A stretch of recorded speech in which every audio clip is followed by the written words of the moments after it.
제가 막내로 살아가면서 막내의 장점이라고 느낀 부분이 한 가지가 있습니다. 저희 누님이 두 분이 계시는데 저희 첫째 누님과 둘째 누님의 혼나는 모습을 보면서 저렇게 하면 부모님께 혼나겠구나 라고 미리 짐작을 하고 그 혼나기 전에 바로 그 태도를 고쳐서 그 혼나는 것을 면했던 그런 눈치가 굉장히 빨라졌던 그러한 장점을 또 습득할 수 있었습니다. 그래서 이렇게 잘못했다고 빌기도 빠르게 빌었고요. 또 무엇을 잘못했는지 모른 채 그냥 첫째 누님과 둘째 누님이 잘못했던 그 경험을 토대로 빠르게 부모님에게 또 용서를 구할 수 있었던 것이 제가 살아가면서 큰 장점이었던 것 같습니다. 물론 두 누님은 굉장히 억울했겠지만요. 그런데 또 이것이 큰 단점이 되었습니다. 중요한 것은 뭘 잘못했는지 모르고 그냥 용서를 구하기 때문에 어떠한 성숙의 고통, 그리고 정말 꼭 짚고 넘어가서 그것을 고쳐야만 하는 것들을 못 고치셨던 그런 단점들도 존재했습니다. 결국은 들키지만 않았을 뿐 진짜 그것이 혼나야 되고 고쳐야 되는 상황에서 그것을 드러나지만 않았을 뿐 그런 것들이 그냥 다 지나갔기에 오히려 인생을 살면서 군대에서나 유학생을 통해서 그런 것들을 더 훈련받았던 그 인고의 시간이 있었습니다. 그래서 이것은 결국 장점이 될 수 없다는 것을 알았고, 또 야곱의 인생을 또 돌아봤을 때도 하나님께서 야곱에게 지렁이 같은 야곱아라고 말씀하시지 않았습니까? 어떻게 보면 지렁이는 밟으면 꿈틀하잖아요. 하지만 하나님께서 정말 원하시는 야곱의 모습은 정말 밟을 때, 어떻게 보면 이렇게 고치실 때 납작 엎드려져야 하는 그 자세가 우리에게는 필요한데, 어떻게 보면 우리가 하나님께서 고치시기 어려울 정도로 우리의 자세가 곧지는 않았나, 저 스스로 또 돌아보게 되었습니다. 이렇게 하나님께서 치유받기 전에 우리가 우리의 죄에 대해서 완전히 찢어지고 상한 마음 상태로 나아야 하는 이유를 호세아서 6장 1절에서 자세하게 이야기해주고 있는데, 제가 한번 읽어드리겠습니다. 오라 우리가 여호와께로 돌아가자. 여호와께서 우리를 찢으셨으나 도로 낫게 하실 것이요 우리를 치셨으나 싸매어 주실 것입니다. 우리가 고난 중에 있었던, 상처 중에 있었던, 아픔 가운데 있었던, 하나님께서는 역사를 통해 증명하셨던 것은 그의 백성들, 자신의 백성들을 항상 고치시는 분, 치료하시는 분, 구원하시는 분으로 등장합니다. 역시 이러한 고침을 받기 위해서는 우리가 완전히 찢겨진 상태여야 하며, 우리가 완전히 상처가 조금도 아물지 않은 상태여야 함을 이 호세아서 6장 1절에서 선포해주고 있습니다. 이것은 같은 실수를 반복하지 않기 위해서도 이러한 상태가 필요하고요. 그리고 온전한 회복을 위해서도 이렇게 완전히 무너진 상태, 완전히 치료가 필요한 상태가 필요한 것입니다. 그리고 마지막으로 인간의 온전한 회복이 하나님의 목적임을 깨닫기 위해서라도 우리는 완전히 깨어진 상태로 하나님께 고침을 받아야 하는 것이 필요한 것입니다. 이것은 저와 여러분들이 공감하듯이 부모님들이 혼내시는 이유에도 적용이 됩니다. 우리를 혼내시는 이유가 우리가 정말 미워서, 아니면 우리가 정말 싫어서 혼내시는 게 아니라 우리를 고치기 위해서, 우리의 잘못된 습관과 우리의 잘못된 태도를 고치기 위해서 부모님들이 혼내는 것처럼 하나님도 마찬가지라는 것이죠. 우리의 잘못을 아시기에, 우리의 죄된 본성을 아시기에 우리를 유일하게 고칠 수 있으신 분은 하나님밖에 없으시다는 것을 우리에게 알려주시기 위함인 것입니다. 오늘도 그 하나님 앞에서 우리의 상처와 우리의 아픔과 우리의 고통을 다 드러내어 고침을 받으시는 저와 여러분들 되시길 간절히 소망하고 축원합니다. 이스라엘의 역사는 참으로 암담했습니다. 물론 다윗과 솔로몬 왕 때 큰 영광을 이루었지만 결국 머지않아서, 시기가 얼마 지나지 않아서 르호보암과 여로보암으로 인해서 남유다와 북이스라엘로 갈라지게 됩니다. 그리고 더 안타까운 것은 BC 722년에 아수르, 신흥제국 아수르에 의해서 북이스라엘은 결국 멸망하게 됩니다. 당시 사마리아가 수도였는데 이 북이스라엘의 사마리아는 처참하게 멸망되었다고 성경에서 또 선포되어지고 있습니다. 이 당시 때 아수르가 정말 신흥제국으로 일어나서 북이스라엘을 멸망한 이 당시 때 남유다의 선지자로는 이사야가 활동하고 있었는데, 이사야가 활동할 당시에 우시야, 요담, 아하스, 히스기야 왕을 섬기면서 이사야는 선지자 활동을 계속 이어갔습니다. 하지만 이 왕들 역시도 다윗의 길로 행하고 열심히 하나님을 섬기며 나라를 다스렸지만 이들에게도 약한 부분이 있었고 항상 우상 숭배에 대한 유혹이 끊이지 않았던 것을 우리가 성경 역사를 보면서 또 볼 수 있습니다. 그들도 그랬던 것은 아수르의 남하 정책, 그러니까 이제 아수르는 이 북이스라엘을 멸망시키고 이제는 남유다를 노리고 그 밑에 있는 애굽까지도 멸망시키기 위한 아주 그러한 악랄한 정책을 강행하였습니다. 그 정책의 위협을 느낀 이 남유다와 애굽은 이제 동맹을 체결해야 될까지 이르게 되는 것입니다. 애굽이란 나라는 이 남유다가 절대 동맹을 체결할 수 없다는 것을 우리가 잘 알고 있습니다. 애굽에서 그들은 나왔고요. 애굽에서 하나님이 10가지 재앙으로 그 애굽 사람들을 치심을 이스라엘 사람들은 목도하였고 그의 조상들이 어떠한 노역을 치렀는지를 많은 역사를 통해서 이스라엘 사람들은 너무나 잘 알고 있었기 때문에 이 애굽 땅과 동맹을 체결한다는 것은 끔찍한 일이었습니다. 그리고 하나님께서도 원하시지 않는 것이었습니다. 하지만 이렇게 아수르가 신흥제국으로 부상하면서 위협을 느낀 남유다와 애굽은 너무나 자연스럽게 동맹이 체결되었고 남유다에 있던 많은 사람들이 애굽으로 내려가서 특별히 정치적으로 굉장히 힘을 갖고 있었던 사람들과 교회 관계로 굉장히 힘을 갖고 있었던 사람들이 애굽으로 내려가서 이러한 동맹 체결에 힘썼음을 볼 수 있습니다. 그래서 동맹 체결의 결과, 동맹 체결의 죄의 결과는 이사야서 30장 13절과 14절에서 자세하게 나타내주고 있는데 우리 한번 같이 읽어보도록 하겠습니다. 이 죄악이 너희에게 마치 무너지려고 터진 담이 불쑥 나와 순식간에 무너진 같게 되리라 하셨은즉 그가 이 나라를 무너뜨리시되 토기장이가 그릇을 깨트린 같이 아낌없이 부수리니 그 조각 중에서 아궁이에서 물을 붙이거나 물 웅덩이에서 물을 뜰 것도 얻지 못하리라. 결국 이스라엘이 받게 될 심판은 더 이상 그들이 물을 얻을 수도 아궁이에서 불을 뗄 수도 없는 그러한 참담한 죄의 결과를 얻게 될 것이라고 이사야 선지자를 통해서 선포하고 있습니다.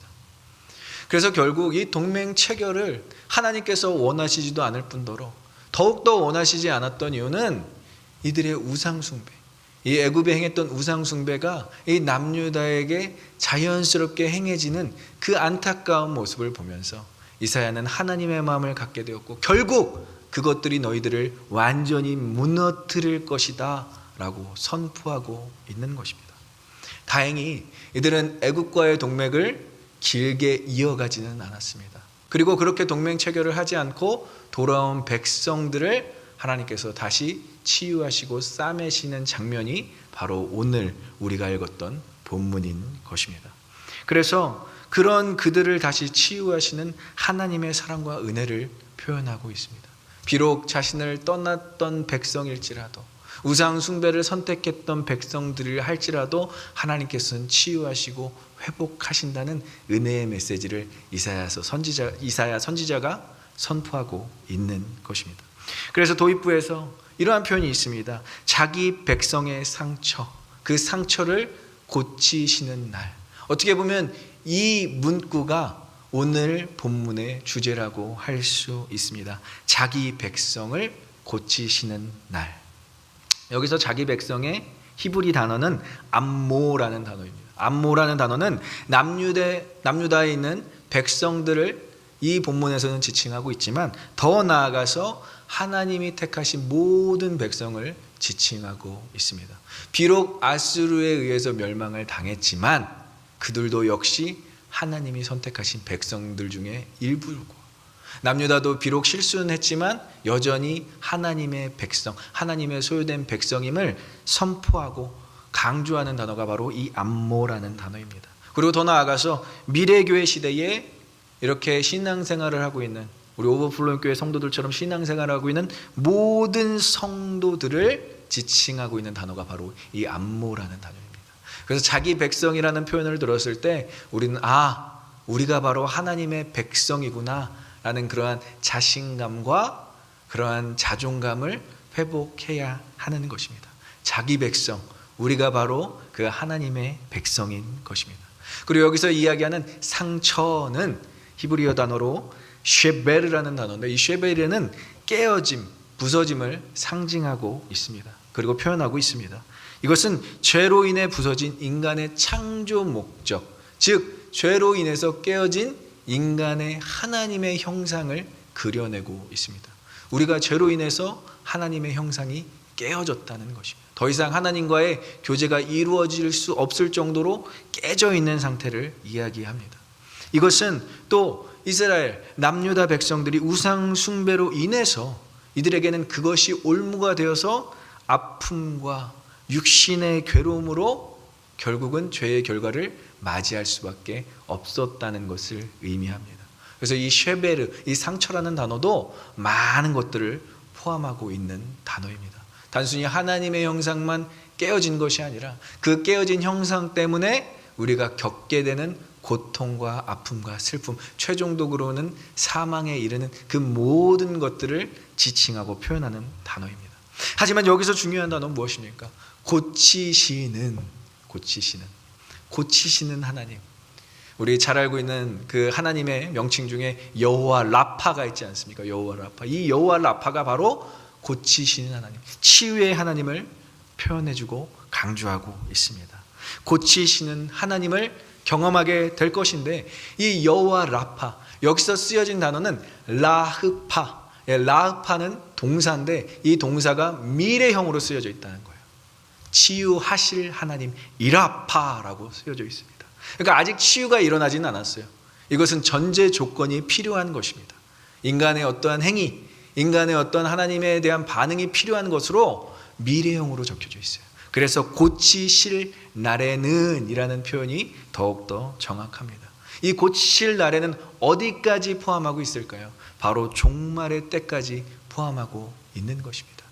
already not yet, 그 사이에 우리는 살아가고 있는데 그 아직 일어나지 않는 그 주님의 재림이 올 때는 우리의 완전한 회복이 주어진다는 것도 의미하고 있는 것이 바로 이라파라는 단어인 것입니다. 그래서 종말론적 가치관을 갖고 있는 우리에게는 무엇이 주어지느냐? 예수 그리스도의 재림에 대한 확신이 주어지는 것인데, 그 예수 그리스도의 재림 때는 우리가 고쳐질 것이라는 그러한 담대함이 우리에게 생겨난다라는 것입니다. 그래서 이 치유에는 세 가지 정도의 특징이 담겨져 있습니다. 그리고 이사야는 오늘 이 본문에 하나님의 치유가 어떠한 형태로 우리에게 오게 되는지 묘사를 통해서, 비유를 통해서 우리에게 전달해주고 있습니다. 우리 한번 그 세 가지 특징에 대해서 한번 알아보도록 하겠습니다. 첫 번째는 이 치유는 달빛이 햇빛이 되는 치유입니다. 한번 더 제가 선포하면 이 치유는 달빛이 햇빛이 되는 것 같은 치유인 것입니다. 어두운 밤이 강한 빛으로 인해서 소멸되고 더 이상 어두움이 존재하지 않는 그러한 치유가 우리에게 주어진다는 것입니다. 여러분, 창세기 1장의 천지 창조의 내용을 보면 하나님께서 흑암 가운데서 천지를 창조하십니다. 흑암은 카오스, 혼돈을 의미합니다. 결국 하나님의 질서가 아직 적용되지 않은 상태, 빛이 하나도 적용되지 않은 상태는 혼돈 가운데 있을 수밖에 없지만 바로 하나님께서 선포하십니다. Let there be light. 빛이 있으라. 그 빛이 주어지면서 흑암은 완전히 사라지게 되는 것입니다. 새날이 밝아오는 것입니다.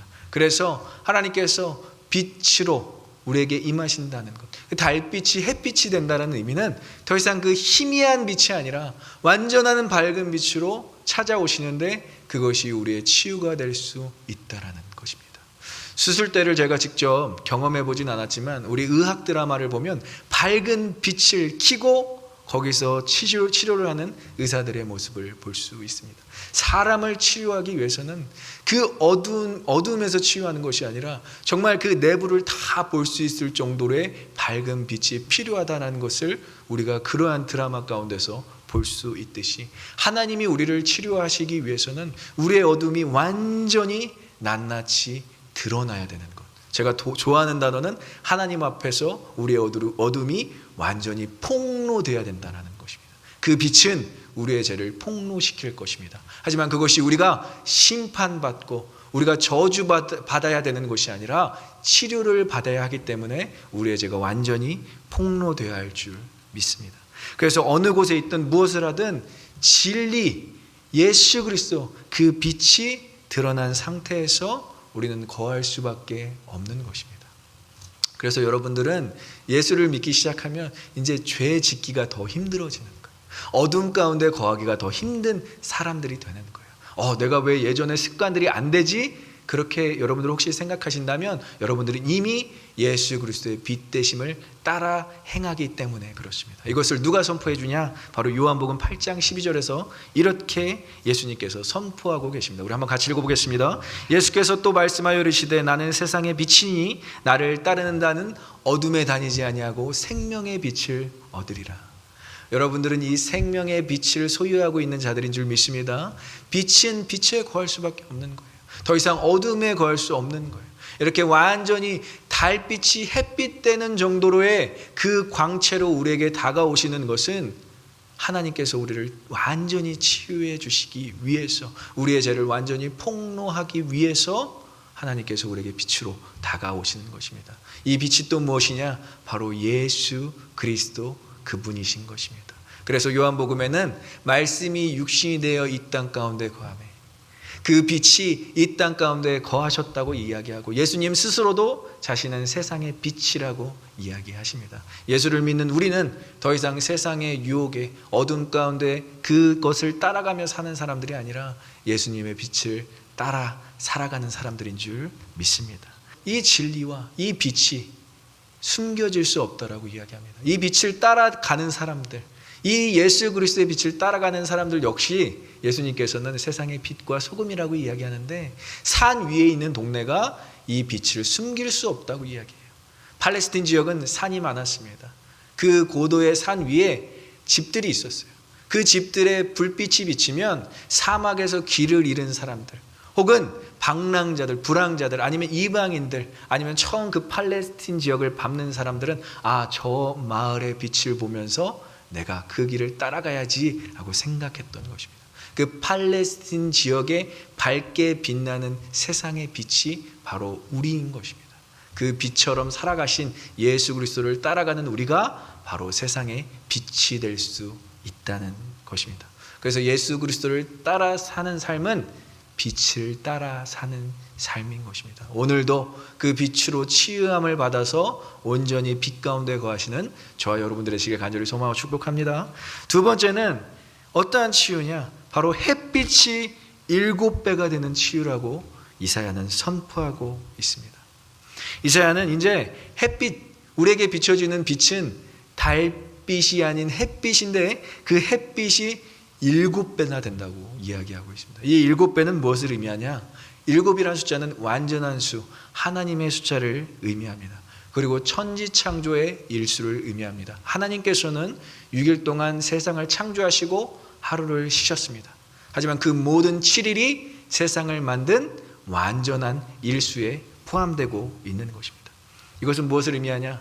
더 이상 밝아질 수 없을 정도로 밝아진다는 거예요. 완전하게 밝아진다는 거예요. 충만하게 밝아진다는 거예요. 그래서 이 밝아지는 것을 구약에서는 누가 경험했느냐? 모세가 시내산에서 하나님의 율법을 받을 때 하나님과 자신의 얼굴을 대면함으로 그의 얼굴에 광채가 있었는데 그 광채가 너무 밝아서 시내산에 내려올 때 백성들이 그의 얼굴을 쳐다볼 수 없을 정도로 완전하게 밝아졌. 그 쉐키나의 영광, 하나님의 영광이 모세에게 임했다라는 것입니다. 그 상태는 어떠한 상태냐? 초월한 상태. 완전한 그 빛이 우리를 치유한 상태는 모든 것, 이 세상의 모든 가치와 모든 아픔과 모든 슬픔, 죄와 사망까지도 다 초월한 상태고요. 더 이상 아픔이 없을 정도로 치유와 회복이 임한 상태인 것입니다. 하나님이 우리를 고치시는데 이렇게까지 완벽하게 고치신다라는 것이.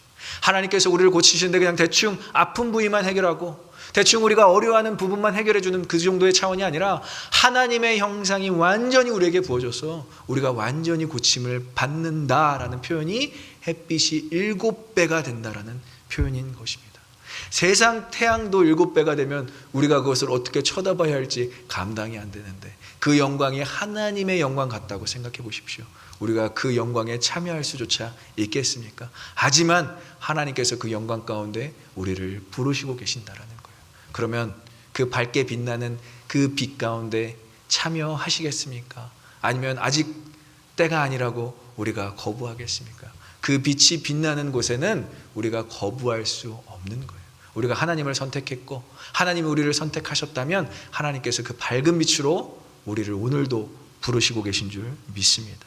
그래서 고난 중에도 그리스도인들에게 소망이 있는 것은 환난 가운데, 아픔 가운데, 어려움 가운데도 소망이 있는 것은 이 완전한 치유와 회복의 날이 예언되었기 때문이에요. 이 예언된 이 하나님의 날, 이 롤스 데이는 요엘서 2장에 자세하게 또 표현되어지고 있는데 이 모든 것이 다 예언되어진 사실이라는 것입니다. 그래서 하나님께서 치유하신 날에는 단순히 달빛이 햇빛처럼 되는 과정을 더 초월하여서 그 빛이 7배나 되는 완전한 회복과 치유를 우리에게 적용해 주시겠다라는 하나님의 결단, 선포인 것입니다. 제가 우리 아픈 성도들을 이렇게 한 번씩 전화 신방하면서 참 도전이 되는 것은 여전히 아프고 그 고통이 해결되지 않았어요. 여전히 고통스럽고요. 여전히 그 병원에서 프로세싱을 계속 경험해야 되고요. 그런데 그분들의 믿음의 고백들이 울려 퍼지고 있음에 정말 큰 도전이 되고 있습니다. 무엇 때문에 이러한 고백을 할 수 있을지 제가 묵상하면서 생각해 보았는데 바로 롤스데이, 하나님께서 치유하시는 그날을 기대한다면 우리의 지금 아픔과 고통을 이겨낼 수 있다는 그런 믿음의 고백이었던 것입니다. 지금도 병상에서 누워서 힘들고 아픈 우리 환우들, 우리 정말 고통스러워하는 우리 성도들도 있지만 그 모든 성도들이 이 하나님의 완전하신 치유하심을 기대하면서 오늘도 승리하시고 믿음의 고백이 선포되는 그러한 여러분들의 삶의 자리가 되길 간절히 소망하고 축복합니다. 그래서 모든 아픔을 다 치료하실 뿐만이 아니라 완전함에 이르게 하시는 그 하나님만 바라보시길 간절히 소망합니다. 마지막으로 하나님께서 우리를 치유하시는 그 특징은 7날의 빛과 같이 치유하신다. 이제 달빛이 햇빛처럼 빛날 뿐만이 아니라 그 햇빛이 7배가 될 뿐만이 아니라 그 빛이 7날의 빛이 된다는 것, 7일의 빛이 된다는 것. 이것은 무엇을 의미하느냐? 바로 한 번의 회복이, 인간의 회복이 모든 피조물의 회복을 의미한다는 것을 포함하고 있습니다.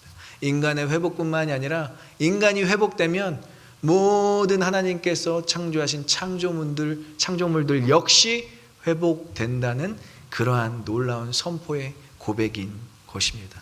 재림을 통한 하나님의 영광이 이렇게 성도들에게 비출 것이라는 예언적 표현일 뿐만이 아니라 모든 창조물들이 우리 성도들을 통해서 영향을 받고 회복될 것이라는 표현인 것입니다. 예수 그리스도의 재림에 의해 교회와 성도의 완전한 회복을 의미하고 또 자연계와 창조의 모든 섭리가 다시 하나님께로 돌아간다는 표현. 결국 요한계시록 21장 23절에서는 이것을 이렇게 표현해주고 있습니다. 우리 한번 같이 읽어보겠습니다. 그 성은 해나 달의 비침이 쓸데없으니 이는 하나님의 영광이 비치고 어린 양이 그 등불에 되심이라. 믿으십니까? 그 성은 우리 믿는 사람들이 거하는 그 시온성, 하나님께서 거주하시는 성, 하나님께 예배하는 성을 의미한다면 이제 그 성에는 어떠한 물리적인 것들이 필요가 없고 하나님께서 그 영광을 비출 뿐만이 아니라 어린 양이 직접 등불이 되신다라는 라는 거룩한 표현인 것입니다. 이제 그 날에는 우리가 다른 것, 물리적인 것, 아니면 이 지구상에서 절대적으로 인간에게 필요한 것을 의지하며 사는 것이 아니라 하나님과 예수 그리스도 그 어린 양만 의지하며 살아간다라는 놀라운 표현인 것입니다. 이 날을 여러분 기대함으로 살아가지 않겠습니까? 우리에게는 이 날이 주어졌고 이 날이 선포되어졌습니다. 그렇다면 우리에게 지금 있는 고통과 절망과 어려움을 이 말씀을 통해서 능히 극복할 수 있다라는 것입니다. 이 땅에서 피조물에게 절대적으로 필요한 해아달이 필요가 없다라고까지 말씀하시는 이유는 내 영광이면 너희는 충분하다. 예수 그리스도 어린 양의 등불이면 너희는 충분하게 될 거야 라는 위로의 선포인 것입니다. 그리고 이 땅에서의 고통과 어려움과 환난과 아픔 가운데 너희는 자유하게 될 것이다 라는 하나님의 위로의 선포인 것입니다. 중요한 것은 이 예언의 대상, 이 거하는 성의 대상은 누구입니까? 바로 자기 백성 암모라는 거예요. 하나님께서 부르신 자기 백성들이 이러한 놀라운 영광을 볼 수 있고 어린 양의 등불에 참여할 수 있다라는 것입니다. 그래서 자기 백성, 교회, 성도 여러분이 바로 이 치유와 영광에 참여하게 될 줄 믿습니다. 그런데 중요한 것은 이러한 치유를 경험하기 위해서 아까 얘기했죠. 일화파, 이 미래형 치유하실 그날을 우리가 경험하기 위해서 우리가 필요한 세 가지가 있습니다. 이것은 너무나 이사야서 30장 전 구절, 우리가 읽었던 본문 전 구절에서 너무나 확실하게 우리에게 선포해주고 있는 말씀입니다. 자, 이사야서 30장 18절과 19절을 우리 보면서 우리가 과연 우리가 무엇을 해야 하는지, 그 하나님의 영광에 참여하기 위해서 우리가 어떠한 자세에 나가야 하는지 한번 같이 읽어보도록 하겠습니다. 그러나 여호와께서 기다리시나니 이는 너에게 은혜를 베풀려 하심이요 일어나시리니 이는 너희를 긍휼히 여기려 하심이라. 대저 여호와는 정의의 하나님이시니라. 그를 기다리는 자마다 복이 있도다. 시온에 거주하며 예루살렘에 거주하는 백성아, 너는 다시 통곡하지 아니할 것이라. 그가 내 부르짖는 소리로 말미암아 내게 은혜를 베푸시되 그가 들으실 때 내게 응답하시리라. 아멘.